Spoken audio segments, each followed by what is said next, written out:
Deep beneath the English Parliament in November 1605, silent figures stacked barrels of gunpowder, bound by oath to alter the course of a kingdom. This was not a random act of desperation, but the culmination of covert alliances operating in the shadows of the realm. Their failed treason unveiled a terrifying reality. Secret networks were actively manipulating English history, raising a question that still lingers today. Centuries before the Gunpowder Plot, the Knights Templar established their commanderies across the fertile English countryside. Operating above national laws, these warrior monks created Europe's first global banking system, accumulating immense wealth and territorial control. King Edward I relied on their vast financial reserves to fund his bloody military campaigns, giving these shadowy, holy soldiers unprecedented leverage over the English crown and its sovereign destiny. When King Philip of France destroyed the Templars in 1307, the English brethren did not simply perish.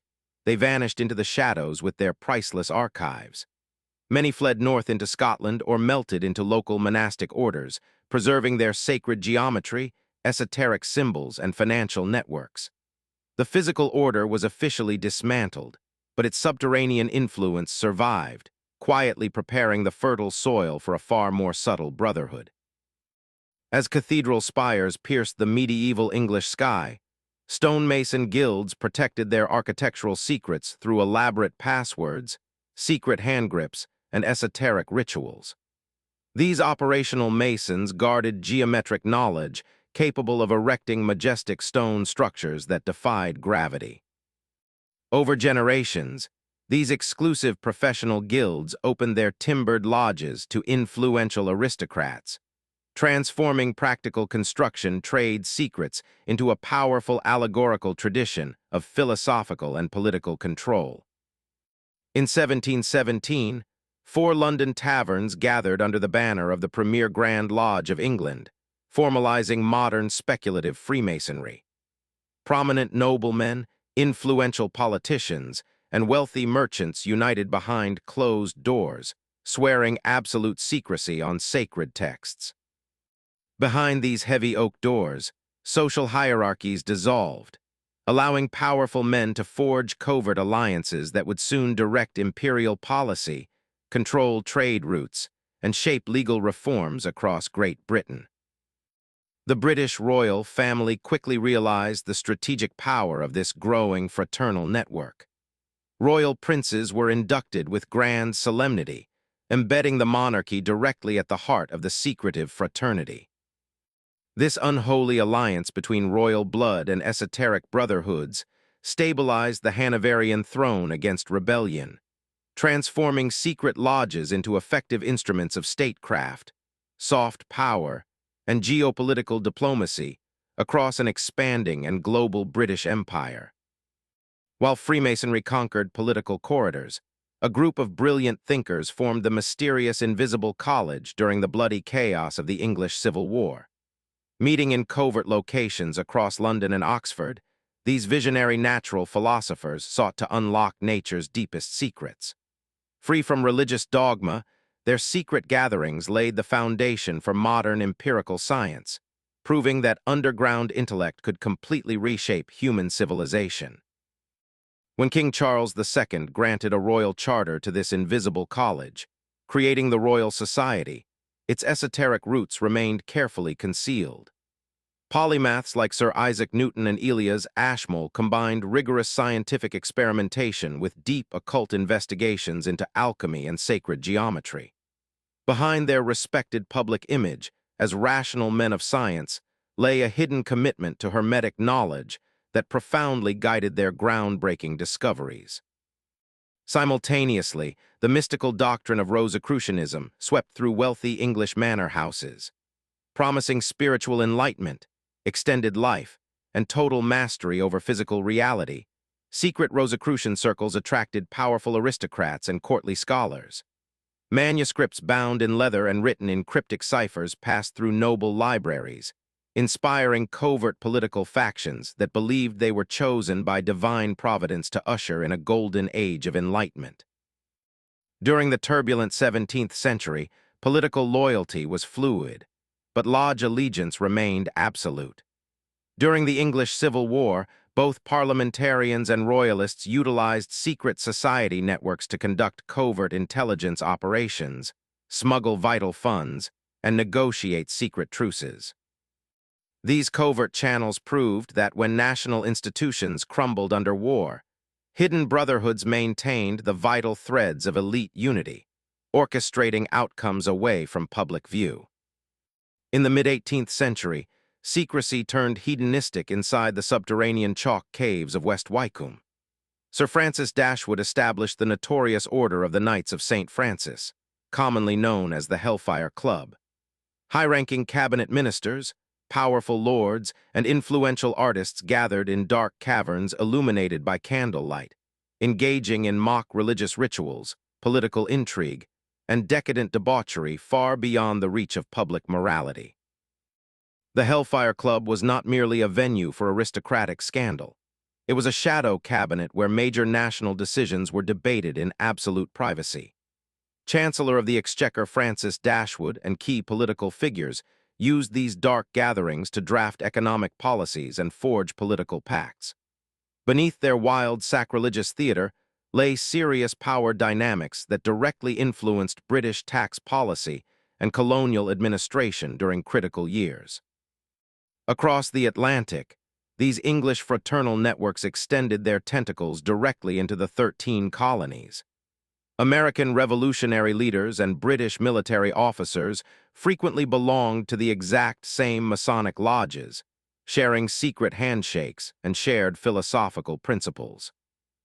This shared esoteric heritage created complex diplomatic backchannels during the Revolutionary War, proving that secret brotherhoods operated on a global chessboard that transcended traditional national borders. As Victorian industrialization swept across Britain, a dramatic resurgence of occultism birthed the Hermetic Order of the Golden Dawn in late 19th century London. Prominent literary figures, poets, and politicians gathered in grand Victorian parlors to practice ritual magic and astral projection. This secretive elite believed that controlling unseen spiritual forces would grant them absolute dominance over a rapidly changing modern world that was growing increasingly materialistic. The Golden Dawn was plagued by internal power struggles, culminating in intense magical rivalries between famous members like poet William Butler Yeats and the infamous occultist Aleister Crowley. Their dramatic ideological battles inside London townhouses revealed the dark side of secret societies, where personal ambition, psychological manipulation, and esoteric rivalries spilled over into mainstream media scandals, briefly exposing the bizarre beliefs of Britain's governing class. Within the pristine stone cloisters of Cambridge University, another formidable elite order quietly emerged, the Cambridge Apostles. Established in 1820, this ultra-exclusive debating society inducted only 12 brilliant students at a time, binding them to lifelong secrecy and mutual support. Its members rapidly ascended to the highest echelons of British academia, civil service, and political leadership, forming an invisible web of institutional influence. The absolute loyalty fostered by the Cambridge Apostles had disastrous consequences during the Cold War. Key members, including Kim Philby and Guy Burgess, were recruited as Soviet double agents, creating the notorious Cambridge Five spy ring. Operating at the highest levels of British intelligence, these elite gentlemen used their secret society bonds to betray national security secrets for decades, protected by upper-class institutional denial. Inside the shadowy corridors of Whitehall and MI6, secret networks continued to operate long after the Cold War espionage scandals broke open. Entrenched patronage systems ensured that key military, intelligence, and judicial appointments were quietly vetted through exclusive gentlemen's clubs and private lodges. The British state became a complex Russian nesting doll, where public democracy masked an inner core of unelected, bound-by-oath decision-makers. Today, the physical legacy of these shadowy orders remains embedded directly into the urban geography of London. From the precise alignment of Freemasons' Hall to subtle square-end compass carvings on historic government buildings, secret geometry silently dominates the capital. Millions of unsuspecting citizens walk past these occult symbols daily, entirely oblivious to the encoded architectural language that celebrates centuries of hidden power and aristocratic influence. In the heart of the City of London, sovereign financial institutions still operate under ancient charters and secretive traditions independent of parliamentary oversight. Shadowy guilds and medieval liveries maintain immense corporate wealth, conducting private elections behind locked doors. This guarded financial enclave remains a crucial pillar of global banking, demonstrating how centuries-old secret organizations successfully preserved their financial hegemony into the 21st century. In recent decades, traditional ritualistic lodges have quietly evolved into sleek modern think tanks, elite policy summits, and exclusive international networks. While ceremonial aprons and cryptic oaths have largely given way to tailored suits and secure digital encryption, the underlying objective remains unchanged. Small, non-elected elites meeting behind closed doors to shape global policy, economic frameworks, and social trajectories without public consent.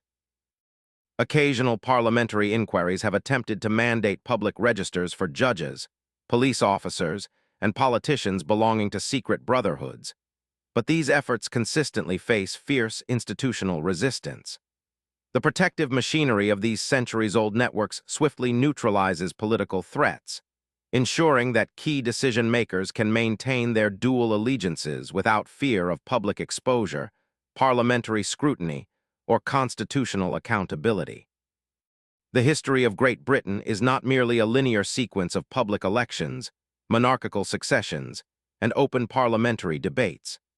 Beneath the visible surface of historic events lies a persistent, subterranean current of secret societies that quietly guided religious reformations, scientific revolutions, imperial expansions, and intelligence networks. These secretive brotherhoods laid the foundational architecture of the modern Western world from deep within the shadows. As we stand in the shadows of London's ancient stone monuments, the ultimate truth becomes undeniable. Power has always favored secrecy over transparency. The rituals may have adapted to the modern digital age, but the unseen hands guiding history remain active and vigilant. When you look closely at the levers of global influence today, you must ask yourself, who truly governs our world?